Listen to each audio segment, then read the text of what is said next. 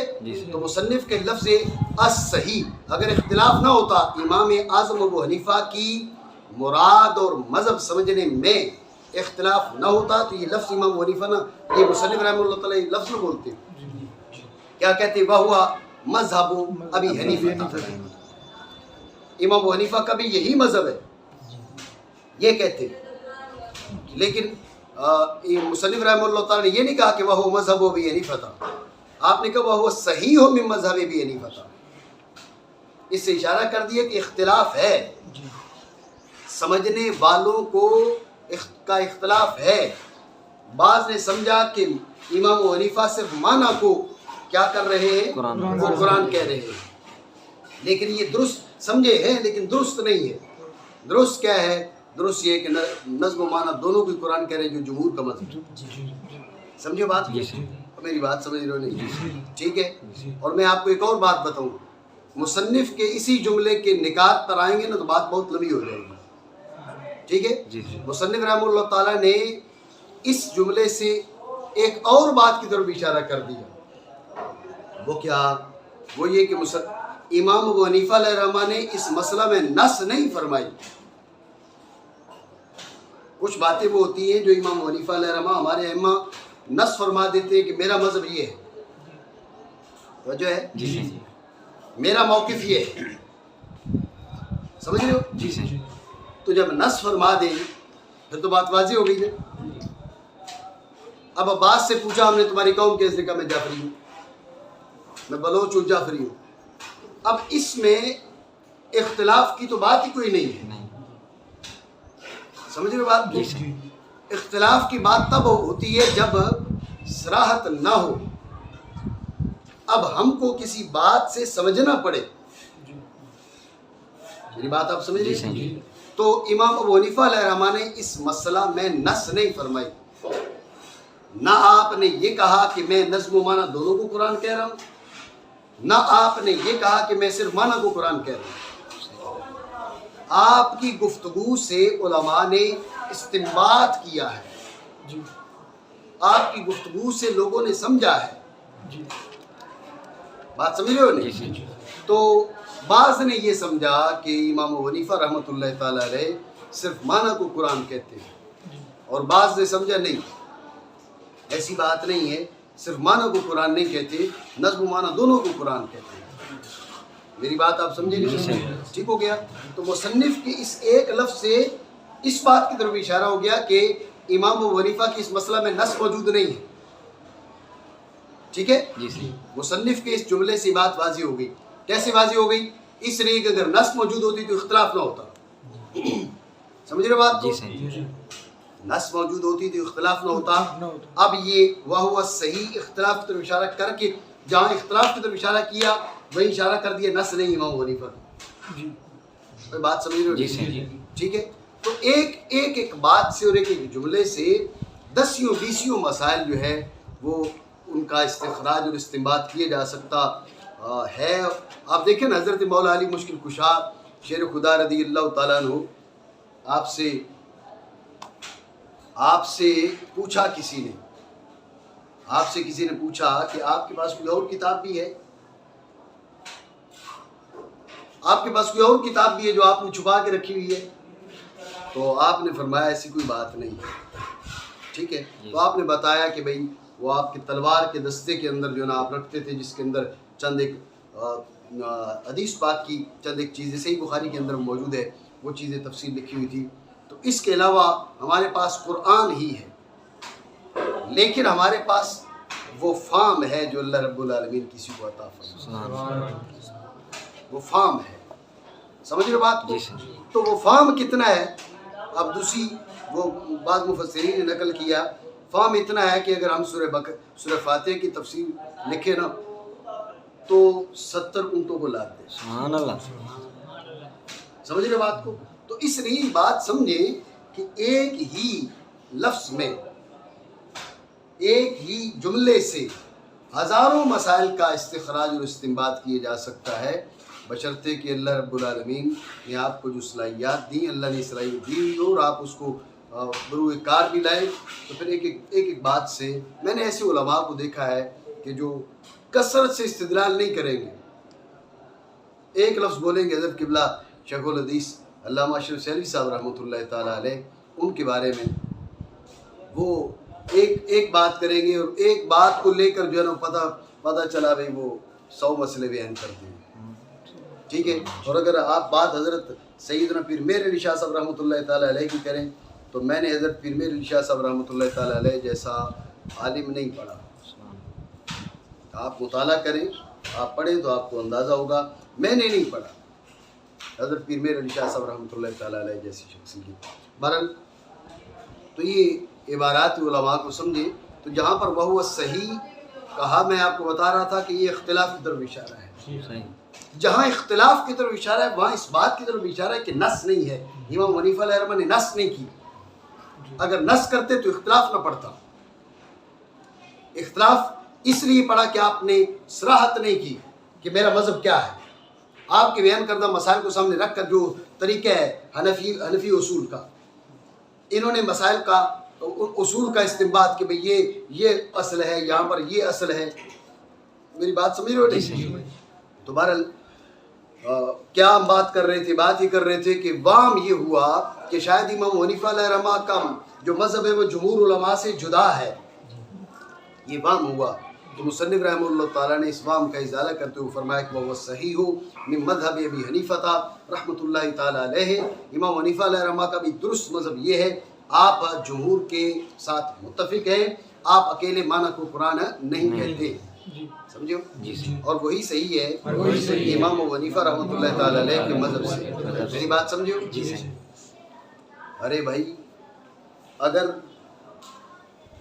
جو ہے اکیلے اگر وہ متفق ہیں جمہور کے ساتھ تو پھر یہ کیوں کہتے ہیں بھائی فارسی میں قرات جائز ہے؟ وہ یہ کیوں کہہ رہے ہیں کہ فارسی میں قرات جائز ہے؟ سوال تو بنتا ہے. بات ہے ذہن میں. تو اس کا جو جواب ہے مصنف رحمہ اللہ تعالیٰ نے جو دیا، الا انہ لم یجعل النظم رکنا لازما فی حق جواز الصلاۃ خاصۃ. بات یہ ہے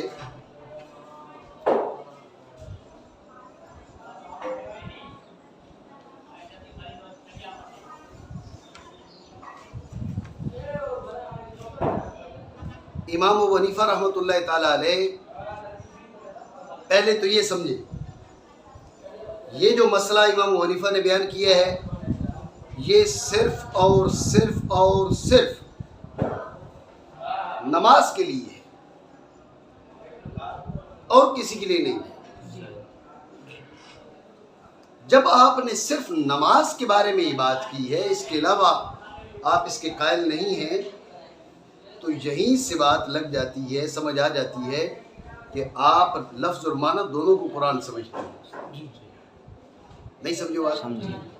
اگر صرف معنی کو قرآن سمجھے، امام ابو حنیفہ رحمۃ اللہ تعالیٰ علیہ کا مذہب ہو کہ معنی قرآن ہے، لفظ قرآن نہیں ہے. وجہ ہے معنی قرآن ہے، لفظ قرآن نہیں ہے، تو پھر نماز کی قید کیوں لگاتے ہیں؟ نماز کے باہر آپ صرف معنی کو سامنے رکھیں یا نماز کے اندر رکھیں، جس حال میں رکھیں. جب قرآن ہے ہی معنی تو لفظ کی قید تو ختم ہو گئی نا. اب نماز یا غیر نماز کوئی بھی حالت ہو پھر تو کوئی مسئلہ ہی کوئی نہیں ہے. میری بات سمجھ رہے ہو نہیں؟ جی صحیح. امام ابو حنیفہ علیہ الرحمہ نے کہا بھائی صرف نماز میں، یہ مسئلہ جو میں بیان کر رہا ہوں یہ صرف نماز کے لیے، اس کے علاوہ نہیں. یہیں سے ہمیں بات معلوم پڑ گئی کہ اگر آپ معنی کو قرآن کہتے تو پھر نماز کی قید کیوں لگاتے؟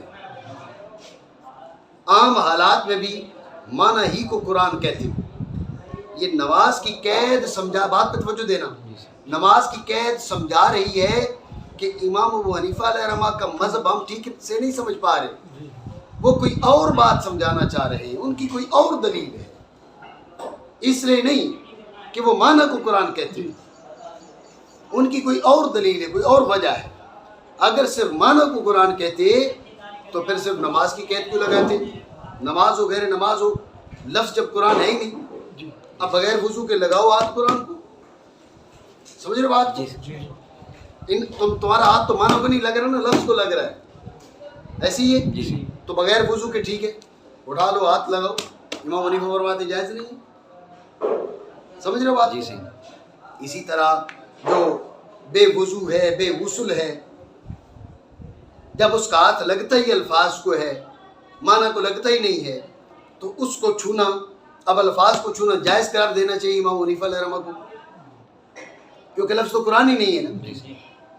قرآن کو آپ نہیں چھو سکتے بغیر وضو کے, اور لفظ قرآن ہی نہیں ہے.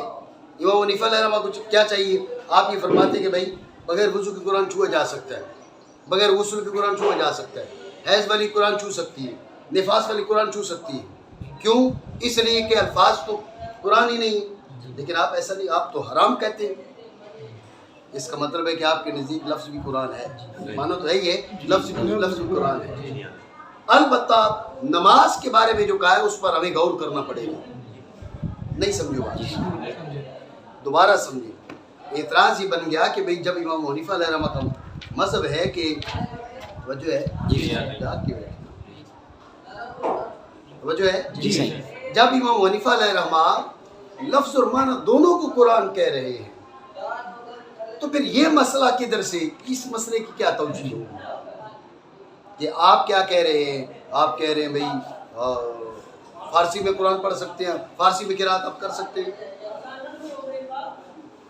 ٹھیک ہے. تو اس کہروں نے جواب دیا کہ امام حنیفہ علیہ رحمہ صرف اور صرف نماز کے جواز کے مسئلہ میں آپ نے یہ فتویٰ دیا, صرف نماز, اس کے علاوہ نہیں. اگر امام حنیفہ علیہ رحمہ صرف معنی کو قرآن کہتے تو پھر نماز کی کون سی تخصیص ہے؟ نماز کے باہر بھی کہتے بھئی یہ جو الفاظ, یہ جو نقوش ہے نا, تو ان کو ہاتھ لگا لے بغیر وضو کے, بغیر غسل کے. عورت حیض میں اور نفاس میں ہاتھ لگا لے, کیونکہ اس کا ہاتھ تو لگے گا نا نقوش کو, الفاظ کو, معنی کو تو لگ ہی نہیں رہا. جب معنی کو لگ ہی نہیں رہا تو حرج بھی کوئی نہیں ہے. اس سے کون سا بغیر وضو کے قرآن کو چھوا, اس نے الفاظ کو چھوا, اور الفاظ کو قرآن نہیں ہے. امام ابو حنیفہ کے نزدیک مسئلہ یوں ہونا چاہیے تھا, لیکن امام حنیفہ علیہ رحمہ کے نزدیک مسئلہ یوں نہیں ہے. آپ بغیر وضو کے قرآن کو چھونے کی اجازت نہیں دیتے, بغیر غسل کے قرآن کو چھونے کی اجازت نہیں دیتے, حرام قرار دیتے. جو دلیل ہے اس بات کی کہ آپ کے نزدیک جیسے معنی قرآن ہے ایسے لفظ بھی قرآن ہے. البتہ یہ جو نماز کا مسئلہ ہے, خاص اس کو ادھر ناجائز قرار دینا, ادھر نماز کو جائز قرار دینا, اس سے پتہ چلتا ہے کہ امام ابو حنیفہ کی دلیل کوئی اور ہے. وہ بات نہیں ہے جو تم سمجھے کہ صرف معنی کو قرآن کہہ رہے ہیں, کوئی اور بات ہے جو تم سمجھنے سے قاصر رہے, جس کی وجہ سے امام حنیفہ رحمۃ اللہ تعالیٰ علیہ نے صرف نماز کے بارے میں کہا کہ وہ نماز ہو سکتی ہے, باقی اس کے علاوہ آپ کو اجازت نہیں دی. تو پتہ چلا کہ آپ کے نزدیک نظم و معنی دونوں قرآن ہے. میری بات سمجھے نہیں؟ ٹھیک ہو گیا. وہ بات کیا اس کی تفصیل میں جاتے ہیں, یہ میں نے گفتگو کا خلاصہ تمہیں بتایا. عباس مانا مگر نہیں بنایا امام ابو حنیفہ نے نظم کو رکن لازم نماز کے جواز کے حق میں بالخصوص. ٹھیک ہے نا, تو یہ جو بالخصوص ہے یہ بتا رہا ہے کہ آپ نظم و معنی دونوں کو قرآن کہتے ہیں. اگر صرف معنی کو قرآن کہتے تو نماز کی خصوصیت کون سی تھی؟ یہ بات سمجھے نہیں سمجھے؟ ٹھیک ہو گیا. معنی شروع سے لے کر یہاں تک ایک بار پھر کریں, مزید تفصیل کی طرف چلتے ہیں. ساجد, اور وہ نام ہے معنی, نظم اور معنی دونوں کا اکثر علماء کی قول ہے, اور وہی صحیح ہے امام ابو حنیفہ رحمۃ اللہ تعالیٰ علیہ کے مذہب سے. مگر آپ نے نہیں بنایا نظم کو رکن لازم خاص نماز کی جواز کے حق میں. ٹھیک ہو گیا, بات ہے ذہن میں.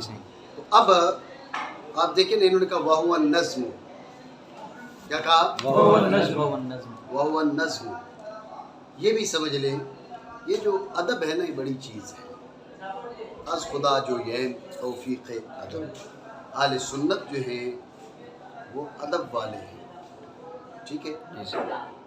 مطلب ولیوں کا ادب سنی کرے گا، صحابہ کا ادب سنی کرے گا، نبیوں کا ادب سنی کرے گا، اہل بیت کرام کا ادب سنی کرے گا.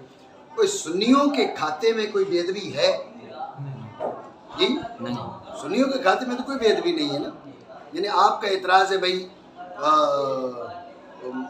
دیوبندیوں کے اکابر نے کیا کیا، وہ اللہ رسول کی بے ادبیاں کی. ٹھیک ہے. ان کے کھاتے میں، ہمارے کھاتے میں نہیں ہے. ہمارے کھاتے میں نہ ذات خدا بندی کی بے ادبی، نہ انبیاء کی بے ادبی، نہ صحابہ کی بے ادبی، نہ اہل بیت کرام کی بے ادبی، حتیٰ کہ جو اولیاء ہیں بعد والے ان کی بھی بے ادبی نہیں. سنیوں کے کھاتے میں نہیں آتی. ٹھیک ہے. سنی کیا ہے؟ ادب والے لوگ ہیں. بات آئی ہے ذہن میں. یہ ایک بدبختی تو اب سنی نہیں ہے نا، ہم اس کو سنی نہیں مانتے. اس بدبخت نے سیدہ فاطمہ زہرا رضی اللہ تعالیٰ عنہا کی بے ادبی کی، ہم اسے سنی نہیں مانتے. سمجھو بات کو. تو اب بھی جو سنی ہے وہ بے ادب نہیں ہے، جو بے ادب ہے وہ سنی نہیں. سمجھ رہے ہو بات کو؟ سنیوں کے کھاتے میں الحمدللہ بے ادبی نہیں ہے. آپ دیکھیں اصل میں تو وہ لفظ والمعنی جمیعاً کیا تھا؟ وہ لفظ کیا؟ اب بات ہو رہی تھی قرآن عظیم کی. کس کی؟ قرآن عظیم کی. تو لفظ جو ہے اپنے لغوی عرفی نہیں، عرفی معنی کے لحاظ سے لفظ ما یتلفظ به. عرف میں لفظ کے معنی کیا ہے؟ ما یتلفظ به. کیا؟ ما یتلفظ به. لغوی معنی کے لحاظ سے لفظ کے معنی رمج کے. لفظ کے معنی کیا ہے؟ رمج کے، پھینکنا، منہ سے کسی چیز کو پھینک دینا، یہ لفظ ہے. وجہ ہے جی سر. اب وہ جو لغوی معنی ہے نا، عرفی نہیں. یہ بات ذہن میں رکھنا. ادب اور بے ادبی کا جو مدار ہے وہ عرفی معنی ہے. کون سی معنی ہے؟ لغوی نہیں. یار وہ شور کیوں کر رہے ہیں؟ شور کیوں کر رہے ہیں آپ؟ چاہے گرا دیں گے. بولے شور نہ کرے. ہم سے زیادہ تو آپ کی آواز آتی ہے یہاں پر. توجہ ہے آپ کی. یہ ضابطہ بھی ذہن میں رکھے. جب میں نے یہ ضابطہ ذکر کیا نا کہ یہ ادب اور بے ادبی کا مدار عرف ہوتا ہے، تو جب بھی یہ جاہلوں کے ٹولے نے اس ضابطے کا مذاق اڑایا، حالانکہ اعلیٰ حضرت رحمۃ اللہ تعالیٰ علیہ نے اپنے فتاویٰ کے اندر متعدد بار اس ضابطے کو ذکر کیا. اعلیٰ حضرت علیہ رحمۃ کے جو والد گرامی ہیں انہوں نے کتاب لکھی 20 ضابطوں پر مشتمل. اس میں مستقل ایک پورا عنوان اسی ضابطہ کے مطابق ہے. ادب اور بے ادبی کا مدار عرف ہے. سمجھ رہے بات کو؟ میں ایک لفظ نہیں دہرانا چاہوں گا ریکارڈنگ کے بیچ. تو وہ مجھے کسی نے کہا کہ اس نے مجھے یہ لفظ بولا ہے. تو میں نے کہا یہ تو بہت غلط لفظ ہے. تو وہ میرے پاس آیا تو میں نے اسے کہا کیوں بولا؟ اس نے کہا اس میں کیا ہے؟ اس نے کہا میں بول رہا ہوں. میں حیران بھائی یہ لفظ کیسے بول رہا ہے. پھر مجھے پتا چلا کہ سندھی عرف میں یہ لفظ برا نہیں ہے، اردو عرف میں یہ لفظ برا ہے. ٹھیک ہے نا. تو لہٰذا سندھی عرف میں آپ بولتے رہیں گے. تو اس لیے جو ادب اور بے ادبی کا مدار ہے وہ ہے عرف. تو عرف میں لفظ کے معنی برے نہیں ہیں. آپ ادب کا معیار دیکھیں، ہمارے اکابر کا ادب کا معیار دیکھیں کہ ادب کا معیار عرف تھا. عرف کے لحاظ سے بے ادبی نہیں بنتی. انہوں نے کہا اصل جو معنی ہے لغوی طور پر، اس لحاظ سے یہ لفظ کا اطلاق قرآن کے لیے تھوڑا مناسب نہیں. اصل معنی کے لحاظ سے اگر بولتے تو بے ادبی نہ ہوتی. بات ذہن میں رکھ لیں. اگر کہتے ہیں وہ لفظ والمعنی جمیعاً تو بے ادبی نہیں تھی، کیونکہ عرف میں معنی برے نہیں ہیں. عرف میں ما یتلفظ بھی. سمجھ رہے بات کو؟ لیکن اپنے لغوی معنی کے لحاظ سے جو دور کے معنی ہیں اس معنی کے لحاظ سے قرآن کے لیے ذرا مناسب نہیں تھے. قرآن کے لیے ذرا مناسب نہیں تھے. تو مصنف رحمہ اللہ تعالیٰ نے لفظ ہی بدل لیا. وہ لفظ والمعنی کے بجائے کہ وہ نظم والمعنی. یہ انداز ادب ہے. سمجھ رہے ہو بات کو؟ جی اور ادب والا کبھی محروم نہیں ہوتا، یہ بات ذہن میں رکھنا۔ ان جادوگروں نے ادب کیا تھا حضرت سیدنا موسیٰ علیہ نبی علیہ السلام کا، حالانکہ نبی کے مقابلے میں آئے تھے لیکن تھوڑا سا ادب کر لیا۔ انہوں نے کہا جی پہلے آپ اپنی لاٹھی پھینکیں گے، پہلے ہم کریں۔ تو فرعون کو توفیق ایمان کی نہیں ملی اور یہ جو ہے ادھر کے ادھر ہی ایمان قبول کر بیٹھے۔ سمجھ رہے ہو نا؟ تو اس لیے از خدا جو ہے توفیق ادب تو ہمارے اکابر کے اسلوب ہے۔ علامہ صاحب فتح القدیر رحمۃ اللہ تعالیٰ علیہ کا ایک جملہ مجھے یاد ہے، استاد گرامی استاد علامہ غلام محمد توسوی صاحب رحمۃ اللہ تعالیٰ علیہ ہدایت شریف پڑھا رہے تھے تو آپ کے سامنے فتح القدیر تھی، تو فتح القدیر اس دن لے کر آئے تھے۔ اس دن وہ جملہ پڑھ کے سمجھایا، بتایا، کہا کہ ایک حدیث ذکر کی تھی نا صاحب ہدایہ نے، اور وہ حدیث امام ابن الحمام کو ملی نہیں، تو ابن الحمام رحمۃ اللہ تعالیٰ نے یہ نہیں کہا کہ صاحب ہدایہ نے حدیث ایسی لکھ دی ہے، جی ایسی لکھ دی ہے، تھی نہیں جناب، دیکھو یہ ایسی لکھ دی ہے۔ تو آپ نے کہا کہ بھائی بات یہ کہ یہ حدیث ہمارے اس قسم کے حدیث ہمارے بزرگوں نے ذکر کی ہے، لیکن ہماری نظروں کی کوتاہی نے یہ ہم سے چھپا دی ہے، ہماری نظروں کی کوتاہی نے ہم سے چھپا دی ہے۔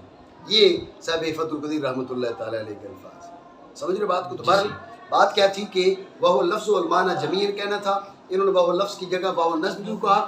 اس لیے کہ لفظ اپنے لغوی عرفی معنی کے لحاظ سے نہیں، لغوی معنی کے لحاظ سے مناسب نہیں تھے، اس کا اطلاق قرآن عظیم پہ کرنا اس لیے کیا ہے کہ رمج من الفم، کیا رمج من الفم، منہ سے کسی چیز کو پھینک دینا۔ اب یہ جب قرآن کی بات ہو تو یہ مناسب نہیں تھا، اس لیے انہوں نے وہ بدل لیا، نظم بول دیا۔ تو نظم کا جو اطلاق ہے وہ کس پہ کیا جاتا ہے؟ وہ موتیوں کو لڑی میں پرونا، موتیوں کو لڑی میں پرونا، گویا کہ اشارہ کر دیا یہ موتی ہے ایک لڑی میں پرے ہوئے جو اللہ رب العالمین نے ہمیں عطا فرمایا۔ سمجھ رہے بات کی؟ اور وہ نام ہے نظم اور معنی دونوں کا علماء کی اکثریت ایک قول میں۔ میں نے آپ کو بتا دیا کہ عامت العلماء، عامت الکتب وغیرہ، اس کا مطلب اکثریت اور جمہور، ٹھیک ہے، اور وہی صحیح ہے امام اعظم ابو حنیفہ رحمۃ اللہ تعالی علیہ کے مذہب سے۔ لفظ الصحیح سے اختلاف کی طرف اشارہ بھی کر دیا، اور الصحیح سے یہ بات بھی بتا دی کہ بھئی گو دوسری بات بھی لوگ سمجھے ہیں لیکن درست وہ ہے جو ہم آپ کو بتا رہے ہیں، سمجھے بات کو؟ اور الصحیح سے اس بات کی طرف بھی اشارہ کر دیا کہ امام ابو حنیفہ علیہ رحمہ سے اس مسئلہ میں صراحتاً کچھ بھی مروی نہیں ہے۔ بات ہے ذہن میں؟ اب رہی بات یہ کہ بھئی آپ نے پھر نماز کے اندر ایسا کیوں مسئلہ وہ بیان کرتے مانا کریں، مگر آپ نے نہیں بنایا نظم کو رکن لازم۔ توجہ ہے؟ نہیں ہے توجہ؟ مسئلہ سمجھیں کہ کلام کے اندر آپ یہ علم معنی میں بات پڑھیں گے کہ کلام کے اندر جب کوئی شے کسی قید کے ساتھ مقید مذکور ہو، کلام کے اندر جب کوئی شے کسی قید کے ساتھ مقید مذکور ہو تو ثبوت اور نفی کا مرجع بالعموم وہ قید ہوتی ہے، مقید نہیں، ٹھیک ہے؟ قید ہوتی ہے مقید، بعض اوقات قید مقید دونوں ہوتے ہیں۔ لا تأکلوا الربا اضعافا مضاعفا، سود دونا دور کر کے نہ کھاؤ، اس کا یہ مطلب نہیں کہ سود کھا لو اور اضعافا مضاعفا نہ کھاؤ، سمجھ رہے ہو؟ یہ مطلب نہیں لا تأکلوا الربا اضعافا مضاعفا، یہ دونا دون کر کے بڑھا چڑھا کے سود نہ کھاؤ، تو اس کا یہ مطلب نہیں ہے سود کھا لو اور ایسے نہ کھاؤ۔ اگر یہاں پر آپ نفی کا مرجع، نہی کا مرجع صرف قید بنائیں گے تو مطلب کیا ہوگا؟ بھائی سود کھا لو اور یہ نہ کھاؤ۔ یہاں پر قید اور مقید دونوں سے منع کیا جا رہا ہے کہ سود ہی نہ کھاؤ۔ لا تقربوا الصلاۃ وانتم سکارا، نشے کی حالت میں نماز کے پاس نہ جاؤ۔ یہاں پر جو نہی ہے صرف اور صرف کس کی طرف ہے؟ وہ قید کی جانب ہے، مقید کی جانب نہیں۔ اگر مقید کی جانب ہو تو مطلب نماز ہی نہ پڑھو۔ بات سمجھو نہیں سمجھے؟ علم معنی میں آپ مزید اس بات کو سمجھیں گے۔ تو جب یہ بات آپ کے ذہن میں آ گئی تو انہوں نے کیا کہا؟ لم یجعل النظم